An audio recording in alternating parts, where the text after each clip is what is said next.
तो स्टूडेंट्स, कल आपको कुछ टॉपिक कराए थे केमिस्ट्री में और फिजिक्स में भी कराए थे। उनका मैं ओरल टेस्ट लेने वाला हूँ आपका। ठीक है? क्या सब रेडी है? Yes sir. ओके। तो कल मैंने आपको जो है 4 से 5 टॉपिक पढ़ाए थे। एक तो पढ़ाया था बायल का नियम, और एक पढ़ाया था चार्ल्स का नियम, एक आवोगाद्रो नियम और एक गैलुसाक का नियम।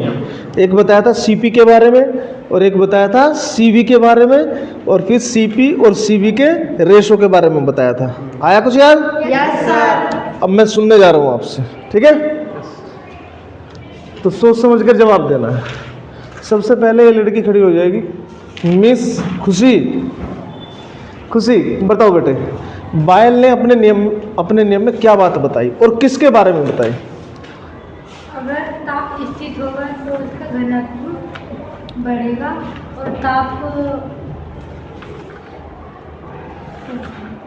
नहीं मालूम, सही से क्लियर नहीं हो पा रहा। नहीं। कोई बात नहीं, कोई बात नहीं बेटे। लवली, आप बताओ बेटे कि बायल ने अपने नियम में क्या बात बताई?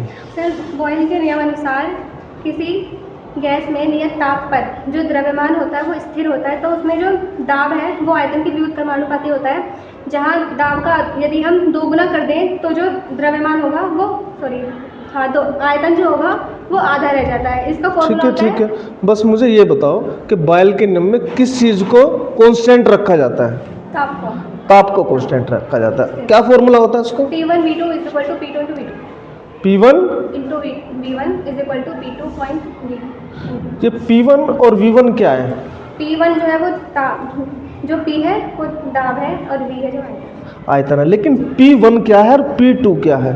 P1 और V2 जो मतलब जो उनमें परिवर्तन किया गया है वो पहले वाला है, और जो उसके बाद रहेगा बर्तन में स्थित ये गैसों के दाब है, गैस पर लगने वाले दाब। P1 और P2 और V1 और V2 ये क्या है? गैसों के आयतन। जैसे एक बर्तन में या एक बर्तन में 2 गैस ले ले हम, समझ गए? इस प्रकार से बिल्कुल सही है। चार्ल्स का नियम बताओ। बैठो, बहुत अच्छे। चार्ल्स का नियम, चार्ल्स ने अपने नियम में क्या बात बताई?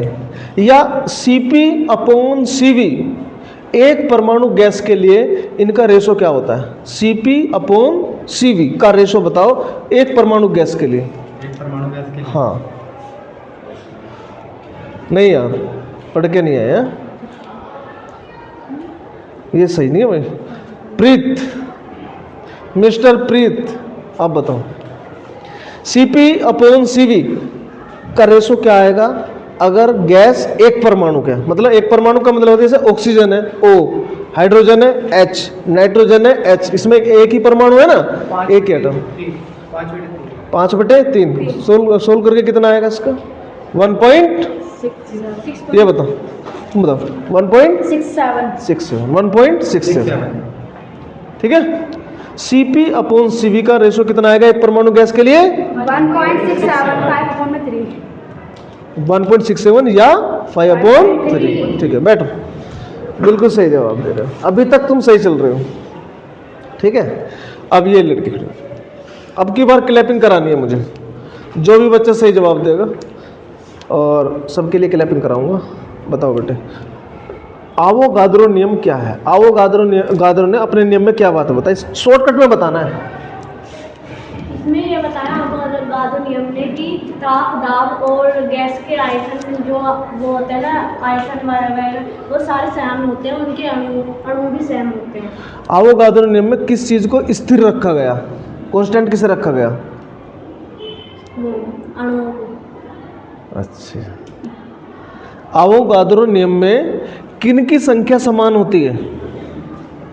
अणुओं की संख्या समान। मतलब क्या है रूल ये? कि अवोगाद्रो अपने नियम में कहते हैं कि किसी गैस के ताप, दाब और आयतन जब सेम होते हैं तो उसके अणुओं भी सेम होते हैं। यदि किसी बर्तन में हमने कोई गैस ली है, अलग अलग बर्तन में कोई गैस ले ली, तो अगर मान लिया उनका वॉल्यूम भी सेम है, ठीक है, और उनका टेम्परेचर भी सेम है और प्रेशर भी सेम है, तो प्रत्येक गैस में मॉलिक्यूल्स भी सेम होंगे। अब मुझे बताओ ये किसका रूल है? PV = constant.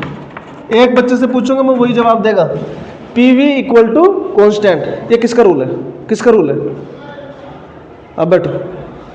PV is equal to constant. Sir ये अवोगाद्रो का। अवोगाद्रो, मैं वो दे रहा हूँ आपको, ऑप्शन दे रहा हूँ। ये चार्ल्स का नियम है या फिर बॉयल का नियम है या फिर अवोगाद्रो है, अवोगाद्रो नियम, या फिर गैलुसाक नियम है, गैलुसाक। बताओ बेटे, चारों में से एक सही है, बताओ कौन सा? PV equal to constant. देख लो, सबसे आसान पूछा आपसे। PV equal to constant, Boyle sir. Boyle का नियम। किसका? कर दो भाई, हल्की सी क्लैपिंग कर दो। ठीक है, बिल्कुल सही है। ये किसका नियम है? बॉयल का नियम। PV equal to constant. इसके बाद P proportional to T, P proportional to T। बैठो, P प्रोपोर्शनल टू T, बताओ किसका रूल है? सर ये अवोगाद्रो। ये किसका? अवोगाद्रो का है। P प्रोपोर्शनल टू T, क्या ये सही बता रहे हैं? गैलुसाक। किसका है? गैलुसाक। गैलुसाक के नियम में किसको स्थिर रखा गया था? ताप को। ताप तो इसमें है, ताप तो इसमें है। किसको स्थिर रखा गया था? आयतन को। किसको स्थिर रखा गया था? और ये बताया था यदि किसी गैस का आयतन स्थिर रहे तो जो गैस का दाब है, गैस पर लगने वाला दाब गैस के परम ताप के समानुपाती होगा। समझ गए? चार्ल्स का नियम बताओ क्या होता है? चार्ल्स का, चार्ल्स के नियम में क्या स्थिर रखा गया था? यह चार्ल्स के नियम। इसमें क्या कांस्टेंट रखा गया? बताओ। दाब। दाब को रूल बता दो पूरा। यदि कांस्टेंट कर दें किसको? दाब को, तो आयतन किसके प्रोपोर्शनल हो जाएगा? टेम्परेचर के। अगर प्रेशर को कांस्टेंट कर दें तो जो वॉल्यूम है वो किसके अनुक्रमानुपाती होगा? ताप के अनुपात। समझ में आ रहा है? देख लो, टेम्परेचर मतलब टेम्परेचर बढ़ेगा तो वॉल्यूम भी बढ़ेगा, और टेम्परेचर घटेगा तो मतलब V1/T1 इक्वल टू V2/T2। अगर दो गैस है हमारे पास, उनके लिए फॉर्मूला क्या हो जाएगा? ये। समझ में आ रहा है? अच्छा, कोई बच्चा ये बता सकता है कि CP क्या होता है? CP स्थिर दाब पर गैस की विशिष्ट ऊष्मा। स्थिर दाब पर गैस की मोलर विशिष्ट ऊष्मा धारिता क्या होता है? बताओ, कोई बच्चा बताएगा? CP कोई भी बताए क्लास। CP and CP। चलो इसमें ये बताओ, आपको ये नहीं पता चल पाया CP क्या होता है? मैंने सब कुछ पढ़ा रखा है लेकिन आप सब कुछ भूल चुके हो, है ना? CP भी और CV भूल चुके। चलो ये तो पता होगा कि CP और CV का जो रेशो होता है वो किसके इक्वल होता है? बताओ, CP और CV का रेशो किसके इक्वल होता है? मतलब एक यहाँ पे भी एक वर्ड वो होता है अल्फाबेट, बताइए कौन सा होता है? ग्रीक भाषा का। अल्फा होता है, बीटा होता है, गामा होता है, डेल्टा होता है, क्या होता है? क्या होता है? गामा होता है। ठीक है, इसे बोलते हैं CP और CV का अनुपात किसके इक्वल है? गामा का। और उसको कहते हैं पाइसन अनुपात। क्या बोलते हैं इसको? पाइसन रेशो। समझ गए? तो ये सारी चीज़ें थी, ये सारी चीज़ें आपको जो है लर्न करके आनी थी, लेकिन कुछ बच्चों ने काफ़ी अच्छा सुनाया, लेकिन कुछ अभी अटक रहे हैं। अब ये टेस्ट दोबारा होगा। ये टेस्ट क्या होगा? दोबारा। जब तक एक एक बच्चे से एक एक रूल क्लियर नहीं हो जाता तब तक ये टेस्ट होता रहेगा। अब ध्यान रखना, समझ गए? चलो ठीक है, थैंक यू।